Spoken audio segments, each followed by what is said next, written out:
But I must tell you, if you do something on your phone, you got to set up the password where the screen locks, and you put in your code, and nobody can get to your phone. Russ Mitchell made an ultimate mistake yesterday. He went to the gym down in his hometown there, and he went out running, and he got out on the run, and he realized that he left his cell phone sitting on the bench there at the gym.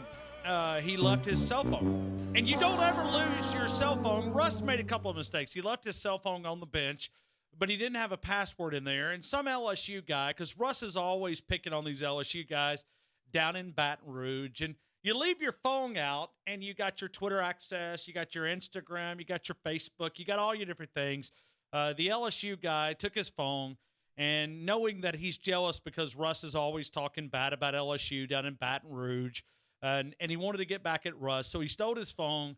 He immediately took to the Twitter account, went out, put some negative tweets about Nick Saban, and we're working on a story that it really was not Russ. I mean, it's not the guy that we lean on his shoulder and we cry on. He's attended funerals around here, and we've buried Alabama a couple of times. Russ Mitchell, please tell me that this story is accurate. Is it? Is it accurate? First of all, I don't rip on LSU people all the time. I only rip on the Corn Dogs when they like 29-0 when people spend thousands of dollars to go and watch the game and they puke up a 29-0 performance like they did last year.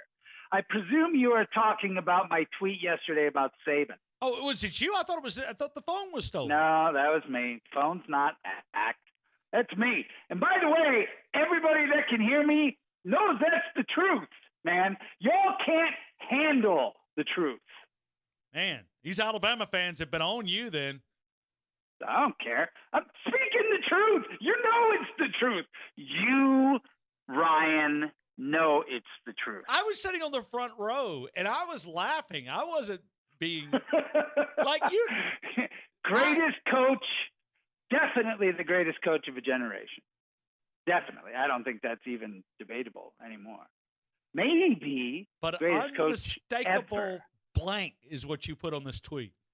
An absolute jerk. A bully when there's no reason to be a bully. Man, there's no reason. Just say no.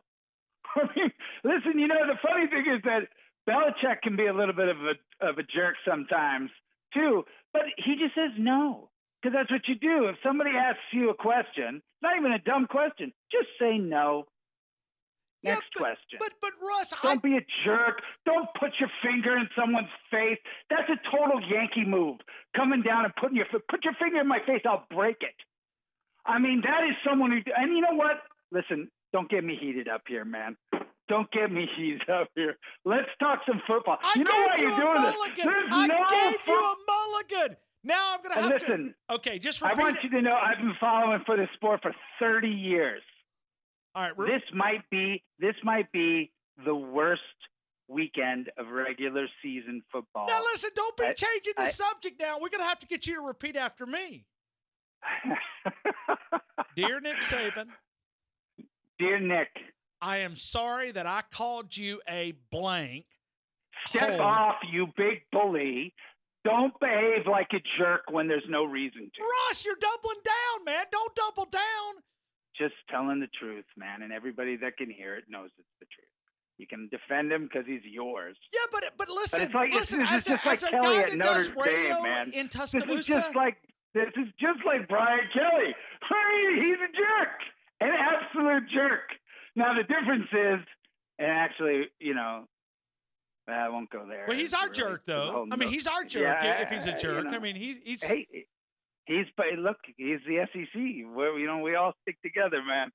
So and we all have a cousin. Listen, look at it this way: we all have a cousin that's a jerk. Yeah. And some of them might actually be really good at what they do, like a really good businessman or really good whatever. But he's just a jerk. Man, he's good at what he does. He makes people happy, fixes their teeth, but he's just a jerk when he doesn't need to be. Can we talk football now, please? Okay. So if I sound a little bit pissed, you're right. Yeah, I am. you should, Yeah, Coach. so, Yeah, that's yeah. right. That's right. Be careful. Yeah. That's right. That's right. I don't mind being pissed. Be pissed all you want. Just don't be it. You know what? Man, you guys sound like y'all have personal issues, man. I mean, Russ, you gotta. I'm telling. He's fine. Okay. He's fine. Okay. Stop whipping up the crowd. Can we talk about South Carolina? Yes. You know, the funny thing is, Yes. Yeah, people but I wanna all talk over the about- country are telling me that this is what they're going to bet money on. I go on radio stations all over America, and they're like, dude, I'm putting money on South Carolina.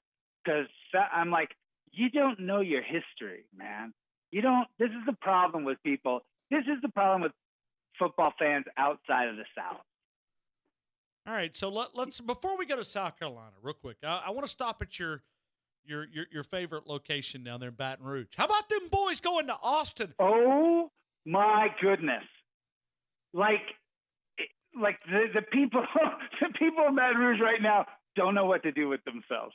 They do not. They're completely looking past the fact that their defense fell apart in the second half. Texas scored, I think, on every single possession, right? In the second half? I don't know exactly about that, but I mean, they scored a lot. I mean, the quarterback looked pretty hot shot. I'm pretty sure it was every single possession, and it was pretty much a touchdown on every single possession. I mean, that's just horrific. So, before and people have often said, if your offense gets off the field that quickly, can your defense? Now, Alabama's shown a propensity to be able to do that. Alabama's offense scores quickly, and the defense doesn't fall apart. But, we saw on the road an LSU defense under this, $2 million a year guru and Dave Aranda completely, the bet in the second half of that game. And if you're an LSU fan, maybe you look past it and you look at all the shiny baubles that is this new offense, which, by the way, is really fun to watch now, suddenly. But, yeah, defense has – if you are objective and you watch that game – I watched that game 3 times already, and you watch that second half, and yuck. All right, but can this continue? Like, can LSU – see, this is what we've got to do. By the way – we got to get LSU undefeated and then bring your butt back to T-Town. I'll come LSU, down for that game. Alabama. If they're both undefeated, I'll come down. Listen, here's the problem. It's not just that Tennessee. It's not just that. It's definitely not Tennessee. It's not just that Texas was able to do what they did in the second half. They did it with an offensive line that was a little banged up, and they were basically playing at running back, a freshman quarterback, and a freshman linebacker. I want to say that again. If you watch that game, or if you didn't watch that game, Texas played with a freshman quarterback and a freshman linebacker as their running backs for a lot of the game, and basically dominated LSU in the defense in the second half. Put an Alabama running back tandem against that. Come on, man. All right, so let's go to this South Carolina. Will Muschamp and Nick Saban spent 14 years together. 14 years together. They know each other. Vegas opened up at like 20 and a half, 21. It immediately jumped to 24. Some places it's up to 25. It's higher in some. Yeah, I mean, it's crazy. What do you think? I mean, you think this is a game for the first 5, 6, 7, 8 minutes? What do you think? Well, I mean, clearly as evident from the spread, this is so disappointing too, because I really had high hopes for this game. And you saw a South Carolina team that bounced back from the opener, from the loss to North Carolina.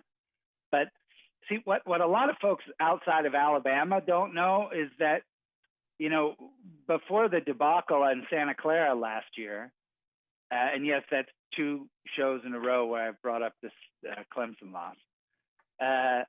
The last loss that Alabama had that was really stick in the craw kind of loss was that 2010 game to the Gamecocks, right? And the final was 35-21. But, I mean, it was a little closer than the final score put out. But South Carolina punched Alabama in the face and pretty much ran away with that game, and controlled a lot of that game. And I'd be shocked if Nick Nick hasn't forgotten that. Most Alabama people haven't forgotten that. And when they show up in Columbia on Saturday, I think that they're going to look for an opportunity to send a message back to the Gamecocks. Okay. So you're saying So I wouldn't, I say never wager on children. They always break your heart. But, I've been stopping a lot of friends this week who have been wanting to put money on South Carolina because I think that's clearly people who don't know their history. All right, so we had a caller call in about maybe an hour ago and asked me the question. I'm going to ask you the same question, repeat the question. Do you feel better about Alabama's chances on September the 11th of 2019 than you did on August the 27th about winning a national title? Do you feel better about this Alabama football team? No. I don't feel worse. I feel the same. We talked about this last week. Everyone was so bent over the offensive line performance against Duke. If you look back at the last 4 years, and you took every single unit of Alabama's football team, offense, defense, special teams, and you said which unit improved the most from week 1 to week 7, or certainly from week 1 to the end of the year, which unit improved most? I'd be willing to bet over the last 4 years, every year it was the offensive line. So I'm not at all concerned that the offensive line struggled a little bit at Duke. You can't take anything at all. Zero. You can take absolutely zero out of the game that y'all played on Saturday. Zero. Maybe one. Hey, listen, Russ. A good scrimmage would have been more useful. Russ, hold on. Let me give you one takeaway because we've been kind of sucking at this, kicking it between the uprights. We hit a 48 and a 49-yard field goal, my friend. You've proved that you can win a national championship without a kicker. So, and by the way, it's not just Alabama. Everybody, look at this weekend. This weekend is horrific. It's the middle of September, and we have nothing. UCLA, Oklahoma. UCLA is giving away tickets. UCLA's got Oklahoma coming into town. They're giving away tickets, man.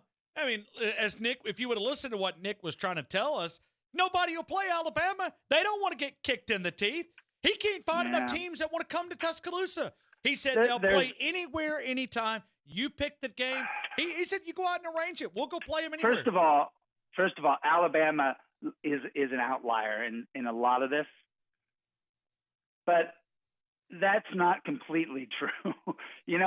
Ultimately at the end of the day, the presidents of all these universities want to make money, make more money if you have home games than road games.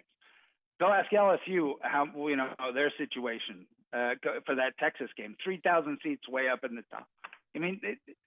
So that's the first thing. And the second thing is, I'm sorry, the coaches don't want to play tough schedules. So you've got the coaches who really don't want to play tough schedules. They're making $5 million a year. Why would they want to play tough schedules? But maybe Nick is different. I'm talking about the coaches. He said, give us 10 conference games. Would you go for it? Yes. 1,000% yes. Okay. So and then there would still be 2 games. You got a bye week. Go out and challenge when you go on these radio shows. Challenge these teams. Oh, brother, we've been talking about this forever. It's ridiculous that the SEC only plays 8 conference games. I 100% agree. Ridiculous. It's ridiculous. And now ask yourself a question. Why? Just stop. Whatever you're doing, don't stop your car, but just stop. Why do we only play 8 conference games? Because only Alabama can handle more than 8 games. That's ridiculous. That's not true. You know what it is? This is why. It's because the coaches don't want it. Because the schools would make just as much money. It's not a money issue here, right? It's not a money issue here. In fact, you might even make more money. You might get more parking. You might get more concessions, right? Because people are not showing up for these games anymore, man. They're not. They're showing, who does Louisiana State play this week? I've forgotten. It's so bad. Well, you got Lamar at Texas A&M, yes. Kent State at Auburn, Northwestern State at LSU. Yeah, I tweeted about this yesterday. let me see if I can find it real quickly. I mean, it's just horrific, the schedule that the SEC put together this week. Yeah, Kansas State at Mississippi State, Arkansas State at Georgia, Chattanooga at Tennessee, which will probably be a challenge, by the way, Colorado State at Arkansas, Southeastern Louisiana at Ole Miss. I mean, it is a laughable schedule. I mean, that's why you got Alabama and South Carolina, the primetime game. I know. And it's a 25-point spread. And we're in the middle of September, man. There's only one reason why we don't have a 10-game conference schedule. It's not because we're so tough. We are tough, but that's not the reason why. All right. Russ, By the way, Russ, Florida, Russ. Kentucky. Everyone's saying Florida, Kentucky. Florida's win last year, that was the first win since 1986, man. And now, Terry, for those of you who didn't, last year when Kentucky beat Florida in Gainesville, right, 27-16, that was because Terry Wilson, the quarterback for Kentucky, had such a hell of a game throwing the ball all over the field down there in the swamp. And then last week, that Eastern Michigan kid in a horse collar tackle blows out Wilson's knee, and he's done for the year. All right, go give him all the grief. I know he kicks tires and lights the fires. Give him all the grief. Russ Mitchell, CFB, Russ Mitchell, CFB on the Twitter account. You make sure you tell those Baton Rouge people that don't get too high on their horse, because I know you make the appearance in 10 minutes. You let them know they still got to walk through T-Town. If they couldn't even score a point against Alabama down there. They got to score a point. Score a point first, and then they'll be happy. Although I will say this. I think this LSU offense will score some points. I don't think they'll win, but they'll score points. All right, Russ. Have a great week, man. Stay off our coach, man. Hey, stay off our coach, man. Be nice. Tell him not to be a jerk. And listen, please return South Carolina in the same shape that you found them. Okay. All right, Russ. Talk to you later. Have a great week. Bye.